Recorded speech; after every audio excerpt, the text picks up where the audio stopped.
This episode, we're looking at Anthony Hickox's gloriously off-the-wall Waxwork, starring Zach Galligan, Deborah Foreman, Dana Ashbrook, Patrick McNee, and John Rhys Davies and David Warner. I see you're interested in my waxworks. Get ready for a delightful dip into a comedy horror cult classic.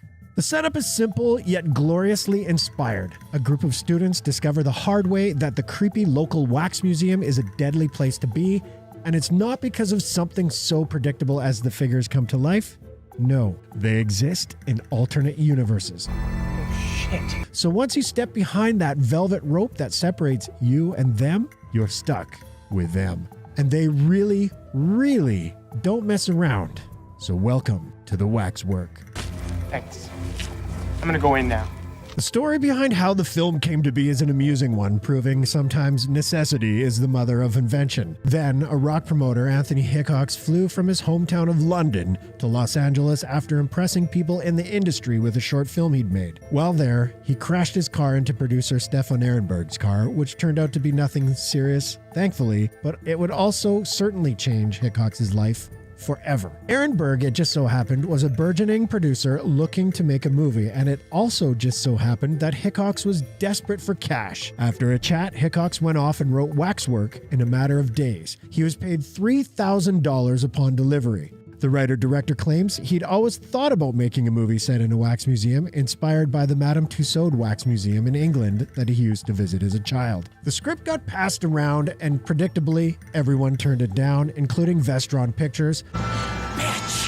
However, the actual head of Vestron hadn't read the script, and it was passed before it even got to him. So when producer Dan Ireland made sure the studio boss read it, the man loved it and gave it the green light. Before he knew it, Hickox, still in his 20s, was now in charge of his first feature film. Incidentally, Hickox had filmmaking in his blood, which didn't hurt. His father was Douglas Hickox, director of films like The Giant Behemoth, Theater of Blood, and Zulu Dawn, while his mother was Anne V. Coates, an Oscar-nominated editor of films like Lawrence of Arabia, In the Line of Fire, and Out of Sight.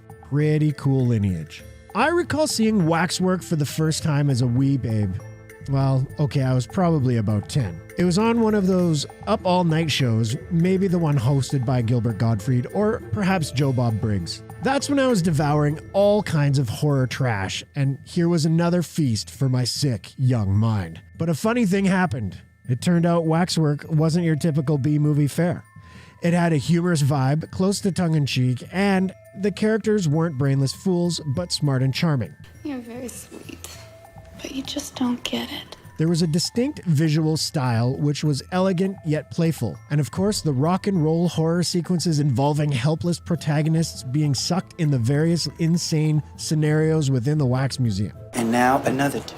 And you're telling me that they've been kidnapped and boiled in wax? I don't think I had ever seen a movie that thrust us into so many different horror movie worlds. The movie manages to fit in Dracula, the Wolfman, the Mummy, and plenty more, and they're pretty fearsome creatures indeed, dishing out some gnarly kills. Add to that, we get zombies, Jack the Ripper, the Marquis de Sade, a man-eating plant, and even a demon baby. What more can you want? You little bastard! It had been a long time since I had seen Waxwork until I programmed it for the Alamo Drafthouse in 2018, which gave me an opportunity to revisit it 30 years after its release. I was caught up in its crazy universe all over again. I had the pleasure of introducing it to some friends who had never seen it before, and this is the kind of movie that is so much fun to watch through fresh eyes. I especially appreciated the cast of the film this time. The flick is filled with horror stars from several eras. You have the younger, recognizable faces like Zach Galligan, Deborah Foreman, and Dana Ashbrook. And on the other side of the spectrum, acting vets like David Warner, Patrick McNee, and John Rhys Davies. Hickox wisely recognized that casting is half the battle, and populating the movie with interesting faces goes a long way towards inviting us into the surreal universe. Speaking of interesting, who could forget the diminutive Hans, who famously figured prominently on the film's unforgettable poster. Any 80s kid saw that poster frequently during weekly trips to the video store. Of course, at the center of film is Zach Galligan, only a few years removed from his breakout turn in Gremlins. The character he plays here, Mark, isn't as instantly relatable as Billy in Gremlins, but the longer the film goes on, the more you like and respect him. Hey. It's okay. It's all right. It seems initially that he might be your average preppy dope, but as events get more and more dire around him, he really steps up and becomes the hero we can root for. The friendship between Galligan and Foreman's characters is genuinely sweet, and Deborah gives it her all as a damsel in distress. And thankfully, Sarah is a virgin, so her chances of surviving are really good. The group floozy, well, she doesn't fare too well.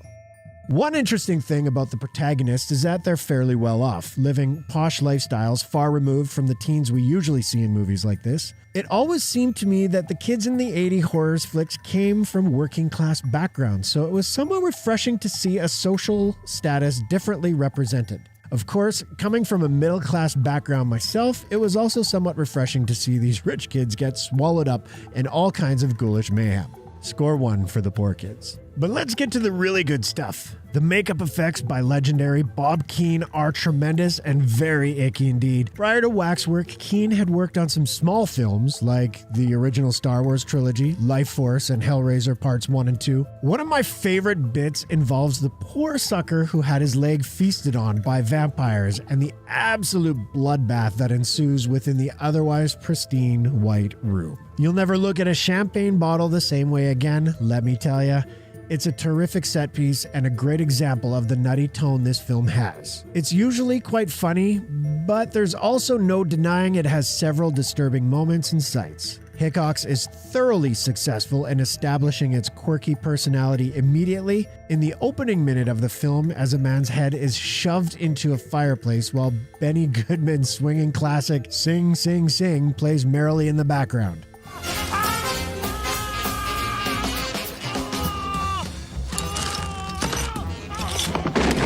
Gotta grab him right off the bat, right?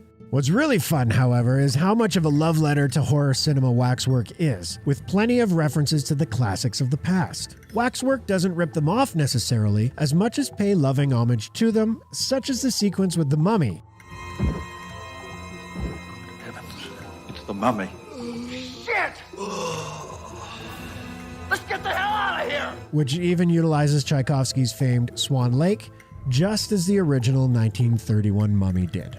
That's another really fun sequence, by the way, featuring a mummy that is actually pretty creepy, a rarity. There's also a very nice squashed head if you're into that sort of thing. And also a Night of the Living Dead homage. When it comes to picking a favorite scene from the film, well, that's a tough one. Obviously, all of the fantasy horror sequences are terrific with their fabulous creatures and freaky gore effects, but I've always especially loved the werewolf scene. The wolf effects by Bob Keane are truly great. The werewolf is a nightmarish looking thing, and as a bonus, a guy played by the director's brother, no less, gets ripped in half in amazing fashion. Something I'll never forget seeing when I was that young kid seated in front of the TV. Hickox himself appears as an English prince during the Marquis de Sade sequence, which is fitting seeing as the director supposedly threw some infamously freaky parties. So fit.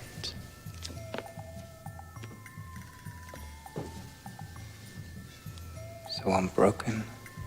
It's just odd that he didn't give himself as insane of a death scene as he did his brother. Everything leads up to a wonderfully chaotic finale where the wax figures finally come to life in the real world but are thwarted by Patrick Macnee's Sir Wilfrid, who's been waiting most of his life to combat the evil in the waxworks. As Hickox tells it, the original ending was a more elaborate time-jumping affair that ultimately ended up being integral in the sequel, but because the production had run out of time and money, they had one day to shoot the final pub fight, which is how Hickox describes it. It's an apt description, and somehow it's a fitting climax to a movie that already had been pretty wild. Why not just have everyone beating the crap out of each other in shameless faction? Waxwork is nothing if not confident in its own go-for-broke attitude. As an aside, I recommend watching the movie with audio commentary from Zach Galligan and Anthony Hickox. It's funny, frequently self-deprecating, and very informative. The Blu-ray released a handful of years ago from Lionsgate is a beaut, and it also contains Waxwork 2, Lost in Time, which is an even crazier film, if you can believe it, and might make for a suitable best horror movie you never saw subject somewhere down the line. Taken together, the two make for a supremely entertaining and frequently mind-boggling double feature. More than anything, Waxwork is just plain fun. It doesn't take itself very seriously, but its plot has enough forward momentum for you to become invested in the characters' fates. It's got boundless energy, it's solid on every technical level, and one can't help but appreciate its devotion to the horror classics that helped get it here. As the end credits song indicates, it's a party. It's my party and I cry if I want to. It's movies like Waxwork that help mold and warp my impressionable young mind. I'll be forever grateful.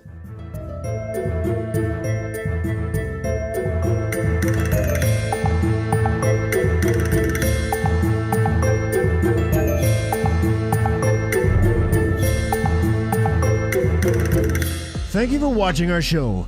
If you like what you see, please subscribe to our JoBlo Horror Videos channel, tell your friends who like this sort of content, and turn on the bell to receive notifications for all of our latest videos.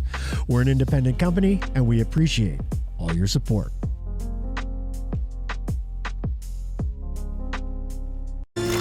How sweet! Fresh meat! On this episode, we're looking at Lamberto Bava's 1985 freak show Demons, which was produced by genre legend Dario Argento. Man, don't you miss going to the movies? The marquees, the smell of buttery popcorn, the big screen, the trailers. Depending on what part of the world you're in, it may have been a long time since you've actually been to a movie theater. I think the part I miss most is the communal experience. That feeling you get when the audience reacts all at once to a dramatic or funny moment in the film. Or how about when the person next to you turns into a drooling, bug-eyed demon and attempts to rip your face off? Wait, what? Okay, maybe you don't miss that too much. Better to see it happen to other people. That pretty much sums up the entire plot of Demons, a wild and crazy gore fest set inside an old movie house. Utilizing state-of-the-art makeup effects, a kick-ass soundtrack, and an atmosphere of unabashed outrageousness, Demons is not afraid to give you a hell of a good time at the expense of logic and characterization. Co-writer-director Lamberto Bava is, as you may know, the son of Mario Bava, the original maestro of Italian horror. After working as a gun for hire on a few movies, Lamberto wanted to direct an anthology feature in the vein of his father's Black Sabbath. One of the proposed stories was about monsters coming out of a big screen to terrorize a movie theater, and Lamberto liked the idea so much he decided to turn it into a feature. With help from Mario's protege Dario Argento, who Lamberto had worked for as an assistant several times before, Demons was filmed in Berlin during the summer of 1985, and released in Italy only a handful of months after completion.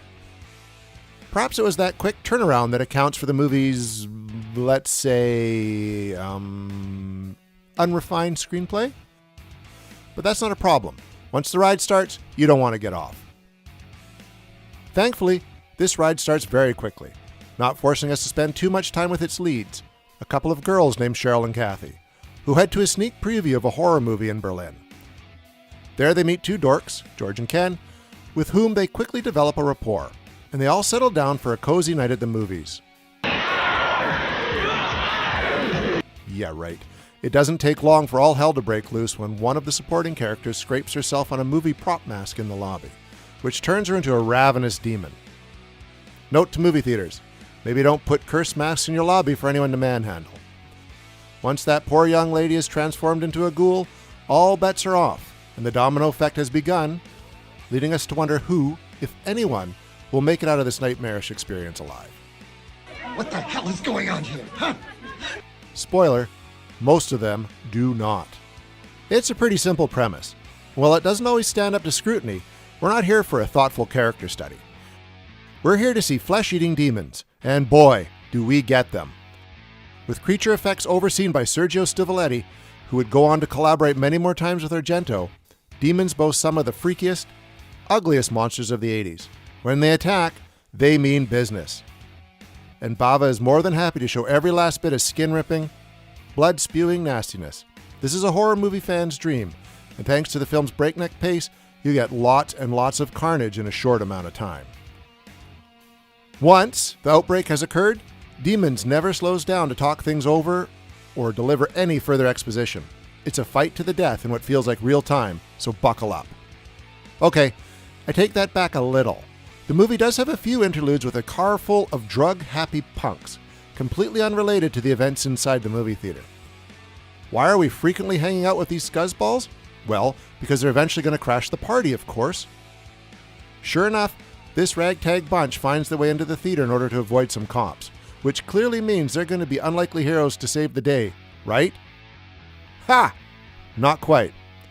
Don't want to spoil it for you, but let's just say their long journey to redemption never really materializes. Personally, I think Bava just wanted to show characters snorting cocaine out of a Coke can. But that's just another testament to the movie's genuine unpredictability. Introducing us to an ensemble of desperate characters, we're sure there will be some saviors in the bunch. If not our bland leads, then maybe the angry old man who's taking his wife to a demon movie on their anniversary. Maybe it'll be the pimp who is cool enough to bring two of his employees to a nice night out at the cinema. Heck, how about the blind man and his daughter? Because why wouldn't a blind guy want to go see a horror flick? Demons has fun introducing us to this colorful bunch, and then just as much fun dispatching them in hideous ways. Don't get too attached to anyone, folks. Although it's not hard to root for Tony the Pimp, the most take-charge mother of the group, who accepts the reality of demons in their midst quite easily. While most of the characters aren't incredibly fleshed out, you have to hand it to the whole ensemble. They certainly give it their all. The hysterics on display are plentiful, and very much in keeping with the kind of shrieking, crying, and over-emoting you expect from an over-the-top Italian horror flick. I'm going to guess Demons was a very enjoyable movie to make, which helps make it a very enjoyable movie to watch. All of this madness is set to a truly awesome soundtrack, which features longtime Argento composer Claudio Simonetti, as well as legends like Billy Idol, Motley Crue, Scorpions, and Rick Springfield. And let's face it, you need kick-ass music when you have a scene like the one where one of our heroes rides a motorcycle, yes, another handy prop from the lobby, through the theater, chopping up demons. If this sequence doesn't have the audience cheering, they might as well be dead. But Demons has plenty of standout sequences in addition to that one. How about when a helicopter falls through the theater roof? For crying out loud. Or when one of the torn-up prostitutes rips through the movie screen in a final plea for help. A moment that clearly inspired a similar scene in Scream 2. Then there's the part when a demon bursts through another demon's back for no apparent reason other than it looks utterly badass. By that point, we're well past the point of expecting demons to make a lick of sense. It's just here to party, and so are we. And that's what Demons is, ultimately. A throat-ripping, head-scalping, sword-swinging good time to be enjoyed with a raucous crowd. If you can't see it in a theater, or get a group of people together to check it out anytime soon, you'll still have a blast watching it as it bounces from one gloriously bonkers scene to the next. And for the most excellent double feature, you'd be wise to check out Demons and its sequel, Demons 2, naturally, which might be an even crazier movie than this one. If you're finding yourself worn out by the realities of life nowadays, why not give yourself a gift of Italian horror with Demons? Maybe even pair it with your favorite Italian dish.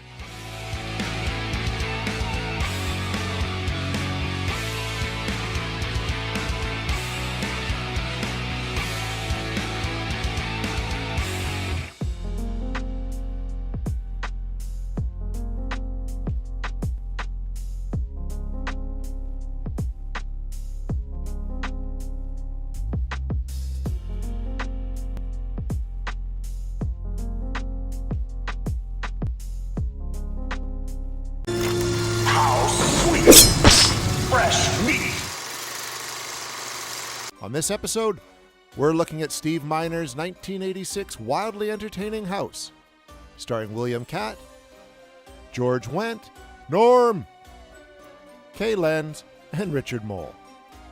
Horror and comedy. Two great things that go great together. When done well, the results can be epic. Forget it, man. No way. When botched, you end up with something neither funny nor scary. seeing strange things, ghosts and stuff. It's a delicate balance that many have tried and few have successfully accomplished. House is one that swings for the fences and absolutely succeeds. It's such a fun, ridiculous, eye-popping good time that you can't help but applaud its level of commitment to being as bonkers as possible. Truth be told, House is more accurately described as a comedy with horror elements in it, as opposed to the other way around. Which is surprising on the surface because the plot wouldn't lead you to think there's anything too funny about it. The story concerns Roger Cobb, successful horror author and tortured veteran. Cobb is in the middle of a bad stretch. His son has been missing for a year, he's split from his actress wife, and he's struggling with his latest book about his traumatic experiences in Vietnam. Adding to the anguish, his aunt recently hanged herself. This house knows everything about you. How much can one guy go through? Oh, a whole lot more. Roger's aunt left him her house, which seems like a decent consolation prize at first, since he can hole up there and work on his autobiography. But it becomes very clear, very early, that this house isn't one with a cozy atmosphere. And that's not just because of the nosy neighbor, Norm! It's because the damn place is more haunted than a cabin in the Michigan woods. Hey, it's great to have a new neighbor. Woman lived here before you was nuts. This isn't your standard issue haunting. No invisible specters or strange bumps in the night. This is full-blown funhouse stuff. Screaming fish on the wall, levitating tools, skeleton soldiers, monstrous ghouls who lose their heads and hands, and more. Feeling better. You'd think seeing just one of these freakish apparitions would be enough to send poor Roger running for the nearest hotel. But in true horror movie fashion, make that comedy horror movie fashion, Roger decides to soldier through the nightmare, even attempting to document and frequently fight the ghouls. In fact, the guy is so committed to staying there, he ropes in Nosy Norm to help combat the demons. Ready? Although with mixed results. Ultimately, Roger must confront his biggest fear, that of his long-dead friend Big Ben, who was captured and tortured in Vietnam while Roger looked on helplessly. Big Ben just happens to be the key to finding Roger's son, and, well, let's just say the third act is filled with even more lunacy than the previous two. What's going on? What? House comes from the team that brought us Friday the 13th Part 2 and Part 3. Producer Sean S. Cunningham and director Steve Miner. And the bits of humor found in those films are amplified here quite a bit. The story was written by Fred Decker, best known for Night of the Creeps and The Monster Squad, two other movies that combine chills and laughs. You're not afraid of raccoon, are you? Me? No. Although his original vision of House was much darker than the final product. Probably for the best, as House is a bona fide hoot. A movie where you can genuinely say you don't know what's going to happen next. There are so many wonderfully nutty effects and an atmosphere of such unabashed goofiness. And yet, impressively, it still maintains a measure of intensity throughout. Like Roger, you're never quite sure if what's happening is real or imagined. Either way, it's like the freakiest acid trip ever induced. This is an especially hard movie to pick a favorite scene from. It could be the montage that uses Linda Ronstadt's "You're No Good" to amusing effect while Roger cleans up the corpse of a mutilated witch. Baby, it's no good. I say. Or maybe it's the scene where he has to make sure a young boy he's babysitting, don't ask, is safe from the house's phantoms. Whichever scene it is, you can bet it has some terrific practical effects in it. Made smack dab in the middle of the glorious 80s, House's makeup and special effects are wonderfully hideous. Designed and executed by Backwoods Films, the many monsters of House are fittingly over the top and ghastly.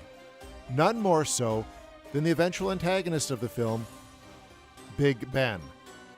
No, it's your fairy godmother. A hulking, skeletal brute who I don't mind admitting used to scare the bejesus out of my younger self. Incidentally, Ben is played by Richard Mole, Bull from Night Court, in what you might call a serious performance.